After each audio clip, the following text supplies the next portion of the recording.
পরিস্থিতিটা কেন হচ্ছে এটা আমরা সবাই জানি। আমাদের সিমি 4 এবং 5 দুইটা সাবমেরিন, যেটা সরকারি সাবমেরিন কেবল, তার পাশাপাশি আইটিসির মাধ্যমে আমরা কিছু ব্যান্ডউইথ আমরা ইন্ডিয়া থেকে আমরা পাই। আমাদের 4 এবং 5-এই হলো সবচেয়ে বেশি ব্যান্ডউইথ আমাদের ইউজাররা ইউজ করে। আমরা যারা অপারেটর আমরা ইউজ করি, প্রায় 1700 জিবিপিএস প্লাস ব্যান্ডউইথ আমাদের এই সিমি 5-এ আমরা ইউজ করছি। এই 1700 জিবিপিএস ব্যান্ডউইথ পুরোটাই এখন ডাউন আছে, পুরোটাই এখন, যেহেতু আমাদের মালয়েশিয়া টু সিঙ্গাপুর যে কমিউনিকেশন কানেকশন, সেই কানেকশন ইন্টারাপ্ট হওয়াতে আমাদের সিমি 5 ফুললি ডাউন থাকাতে আমরা 1700 জিবিপিএস ব্যান্ডউইথ বাংলাদেশে আমরা পাচ্ছি না। আমাদের 5200 জিবিপিএস ব্যান্ডউইথের মধ্যে যদি 1700 জিবিপিএস ব্যান্ডউইথ আমরা আমাদের গ্রাহকের কাছে পৌঁছাতে না পারি, তার মানে 30% ব্যান্ডউইথ আমরা যেহেতু সরবরাহ পাচ্ছি না, তার মানে আমাদের গ্রাহকরা সেই ব্যান্ডউইথটা পাচ্ছে না। 35% বা 30% ব্যান্ডউইথটা ইস্যু না, ব্যান্ডউইথ ইস্যু হলো লেটেন্সি। আমরা যখন অনলাইনে কাজ করি, আমাদের গ্রাহকরা যখন অনলাইনে কাজ করে, যারা আপনার বিভিন্ন সার্ভারে অনলাইনে থাকে, অনলাইনে বিভিন্ন সফটওয়্যারের অ্যাক্টিভিটিসগুলো করতে হয়, তখন তারা যখন ডাটা এন্ট্রি করে, তখন যেই লেটেন্সি হয়, যে ডিলেটা হয়, এই ডিলের কারণে সার্ভার থেকে বারবার তারা ডিসকন্টিনিউ হয়ে যাচ্ছে। যেহেতু বারবার ডিসকন্টিনিউ হয়ে যাচ্ছে, তার মানে যেই কাজটা আমার 1 ঘন্টায় করার কথা, সেই কাজটা আমি 3 ঘন্টায় 4 ঘন্টা আমরা করতে পারছি না। এতে কি হচ্ছে, আমরা যারা সফটওয়্যার কোম্পানিগুলো যেই কাজগুলো করছে, আমাদের গার্মেন্টস সেক্টরে যারা কাজ করছে, আমাদের শিক্ষার্থীরা যারা অনলাইনে ক্লাস করছে, তারা কিন্তু তাদের সঠিক সেবাটা পাচ্ছে না, এবং তারা আমাদের ফরেন কারেন্সি যেই কারেন্সিগুলো আসার কথা, সেখানে আমরা একটা ধাক্কা খাবো। আমি মনে করছি, আমি আশঙ্কা প্রকাশ করছি যে একটা তো হলো ফরেন কারেন্সিতে আমরা ধাক্কা খাচ্ছি, আমরা যারা অপারেটর, আমাদের একটা বড় একটা ক্ষতি হবে। কারণ আমাদের অনেক অপারেটরের সাথে, কাস্টমারের সাথে আমাদের এগ্রিমেন্ট থাকে, সার্ভিস কোয়ালিটির একটা এগ্রিমেন্ট থাকে, যে এত পার্সেন্ট ইন্টারাপশন হলে বা এত পার্সেন্ট ব্যান্ডউইথ কম পেলে তারা আমাদেরকে বড় ধরনের একটা ফাইন করে। অনেক কোম্পানি দেখা যাবে যে আমাদেরকে টাইমলি পেমেন্টটা করবে না, বা পেমেন্ট করলেও তারা তাদের ওই ফাইনের অংশটা তারা আমাদের কাছে কেটে রাখবে। এতে যেমন আমরা ক্ষতিগ্রস্ত হব, দেশও কিন্তু ক্ষতিগ্রস্ত হচ্ছে। কারণ দেশ বাইরে থেকে যে ফরেন কারেন্সিটা আমাদের ফ্রিল্যান্সাররা বা আমাদের সফটওয়্যার কোম্পানিগুলো বা আমাদের কল সেন্টারগুলো যারা আর্ন করতো, সেটা কিন্তু সেখানে একটা ধাক্কা আসবে। তার পাশাপাশি এই প্রথম সাবমেরিন কেবল কানেক্ট হওয়ার পরে আমরা একটা লম্বা সময় মনে হয় আমরা সাবমেরিন কেবলের পরিপূর্ণ সেবাটা থেকে আমরা বঞ্চিত হচ্ছি অলরেডি। আপনি দেখেন, আমরা আজকেও কথা বলেছি সাবমেরিন কেবল কোম্পানির সাথে, তারা কিন্তু কোনো সুখবর দিতে পারেনি। আমরা আশঙ্কা করছি এটা 1-1.5 মাস হয়তো লেগে যেতে পারে এই সেবাটা আগের অবস্থায় ফিরে যেতে। কিন্তু 1-1.5 মাস কি আমার গ্রাহকরা বসে থাকবে, বা আমরা যারা বাইরের সাথে বিজনেস করি তারা কি বসে থাকবে? তারা হয়তো আমার দেশের প্রতিষ্ঠানগুলো যদি সেবা দিতে না পারে, তারা অন্য দেশ খুঁজে নেবে।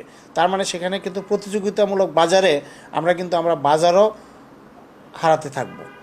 আমরা চাই যে এই সমস্যা থেকে অতি দ্রুত কিভাবে সমাধান করা যায়। হ্যাঁ, আমরা চেষ্টা করছি হয়তো সিমি 4 দিয়ে কিছু ব্যান্ডউইথ আপডেট করার জন্য, কিন্তু সিমি 4 দিয়ে আপডেট করলে কিন্তু আমাদের যে সিঙ্গাপুরের সাথে যে কানেকশন, সেটা কিন্তু আমাদের লেটেন্সি যেটা উদ্দেশ্য 5 কিন্তু সিঙ্গাপুরের সাথে ডিরেক্ট কানেক্টেড।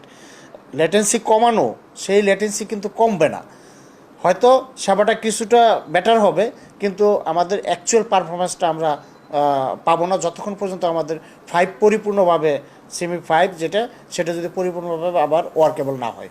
তার পাশাপাশি আমরা হয়তো আইটিসির মাধ্যমে ইন্ডিয়া থেকে হয়তো আমরা বেশ কিছু ব্যান্ডউইথ আমাদের আইইজি অপারেটরগুলো চেষ্টা করছে সেগুলো কানেকশন নিয়ে সেগুলো আপগ্রেড করার জন্য। কিন্তু এটাও যদি দেরি হয়, তাহলে আমরা আসলে একটা সমস্যার মধ্যেই পড়ব, বা সমস্যার মধ্যে অলরেডি পড়ে গিয়েছি। এখন উত্তরের উপায় আমাদের খুঁজতে হবে। যত তাড়াতাড়ি আমাদের অপারেটরগুলো, বিশেষ করে সাবমেরিন কেবল অপারেটর, আমাদের আইইজি অপারেটরগুলো এবং আইটিসি অপারেটরগুলো, তারা তাদের ব্যাকআপ প্ল্যানটা তাড়াতাড়ি আমাদেরকে দিবে, তত তাড়াতাড়ি আমরা গ্রাহকদের কাছে সঠিক সেবাটা আবার পুনরুদ্ধার করতে পারবো, নিয়ে যেতে পারবো। আমি একটা সময় হয়তো আমার 1 ঘন্টা 2 ঘন্টা ইন্টারনেট বন্ধ থাকলেও আমার গ্রাহকরা কিছুই বলতো না, তারা সেটা মনে করতো হ্যাঁ সিস্টেমটাই এরকম। কিন্তু এখন আমরা আমাদের গ্রাহকদেরকে এমন একটা টেস্ট দিয়েছি যে 1 সেকেন্ডও কেউ ইন্টারনেটের বাইরে থাকতে এখন আর রাজি না। এখন প্রত্যেকটা গ্রাহকই চায় 24/7 তারা অনলাইনে থাকবে।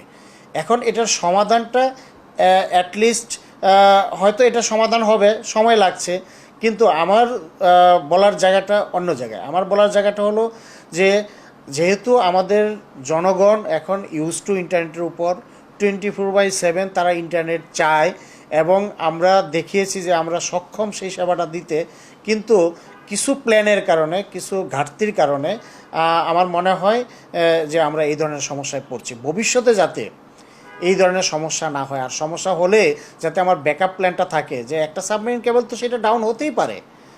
আমার সিম 4 আছে, 5 আছে, আমার 6 আসছে, আমাদের আইটিসি সার্ভিস আমরা নিচ্ছি, তার পাশাপাশি আমাদের প্রাইভেট সেক্টরে সাবমেরিন কেবল আসতেছে, বিকল্প এতগুলি ওয়ে কেন?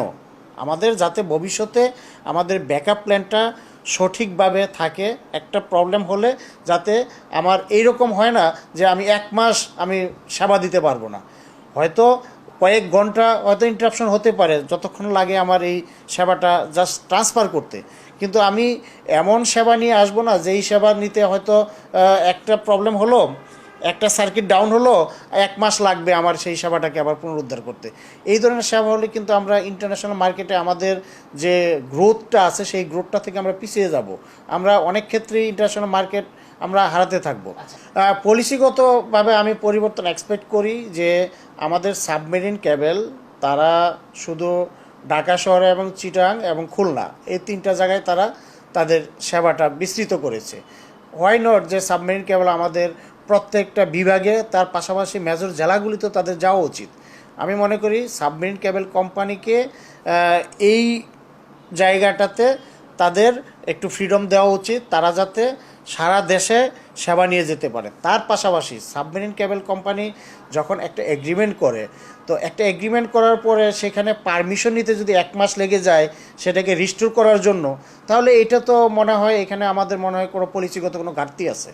তা না হলে আমার একটা ইন্টারাপশন হলো, ইন্টারাপশন হওয়ার পরে আমার 1 মাস লাগবে, সেখানে হয়তো কাউন্টার পার্ট তাদের কাজ, আমাদের কাজ না, কিন্তু আমাদের তো সেই এগ্রিমেন্ট করার সময় আমাদেরকে দেখতে হবে কেন 1 মাস সময় লাগবে একটা অনুমোদন নিতেই। শুধু আমি রিস্টোর করব তো তারপরে, কিন্তু অনুমোদনের জন্য আমরা শুনছি যে 1 মাস সময় লাগবে অনুমোদনটা পেতে।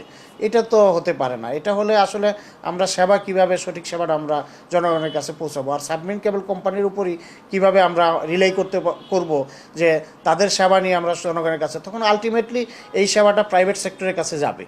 আমরা এক্সপেক্ট করি প্রাইভেট সেক্টরের কাছে সেবা আসুক, তখন প্রতিযোগিতা হবে, তখন সবাই সেবাটা আরও ভালোভাবে দিতে পারবে।